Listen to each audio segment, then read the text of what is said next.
another form of authority, and actually the one that I'm particularly interested in, is when you have authority and you look at it as a person with expertise or specialized knowledge that you really need or you would like to know more about.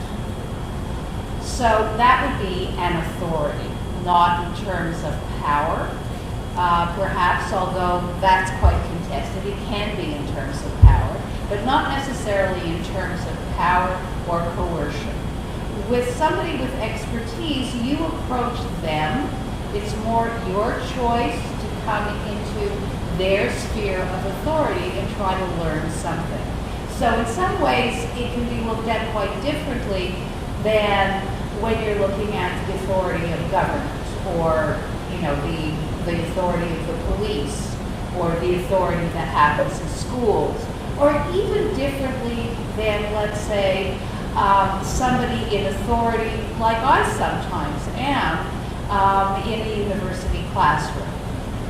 Because I'm supposed to be the prof, therefore I'm the authority. And one of the things that I really, really try to break down very quickly with my students is that in essence, yes, I have authority. I have authority in this room. I won't let anything bad happen to you. I'm making this a safe environment. But in terms of real learning, that I'm probably going to learn just as much as you are. So let's drop this, hello, professor. And I really try to keep that up all the way through. So when you look at authority, one of the things where in some ways it's very, very similar to trust is that authority is contextual. It evolves, okay, over time. It waxes, it wanes. And it can be tacit or hidden, okay? Look around this room. Who has authority in this room? Jesse. You have the mic. And I have the mic right now. And I have the mic right now. Okay, but it would be totally different in another context, in another environment. It's a very contested definition. As a matter of fact, it has been, for instance, an example, the authority of the Pope, the infallibility of the Pope, has been contested ever since the 1st century AD, when they decided to have somebody go up there and be the bishop of all bishops, the head of the church. It also evolves over time. For instance, in England, there was the divine right of kings that the barons challenged in terms of King John with the Magna Carta. Now, they challenged him because he was trying to take away their money, right? And that really forced them to go against him. And then really the divine right of kings went away almost completely at the time of the English Civil War. And, so that went away. So we're constantly changing. And tacit authority, who was really the authority in Louis XIII's court? Him or Cardinal Richelieu? In terms of George W. Bush, who was really the authority? He or Cheney? Okay? It's open to a lot of discussion depending on where you sit, in terms of ideology and politics. So the kind of authority that I'm really interested in is called cognitive authority.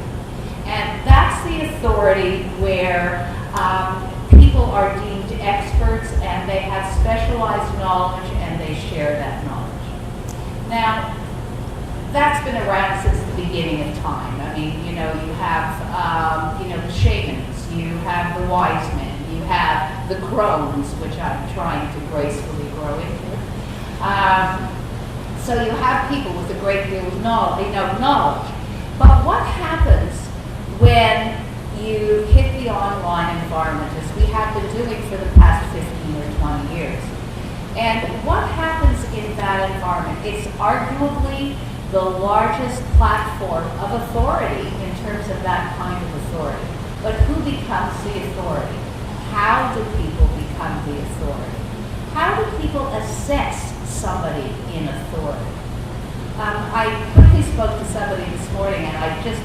quickly said to them, when you hear the word authority, what do you think of? And the person answered back, bad, don't like it. And I said, okay, but what about the authority of an expert? And they said, yeah, now that's easier for me to accept. Except, how do I trust them? How do I know they're a real authority?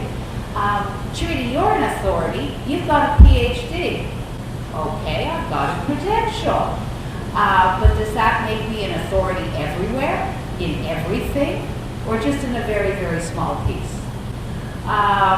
So the kinds of things that I do research in is really looking at issues of credibility, trust, expertise, how we assess them, what criteria we use, and how it can be built over time. And I look at it in online groups, in terms of online teaching, and in terms of workplace learning and change with technology.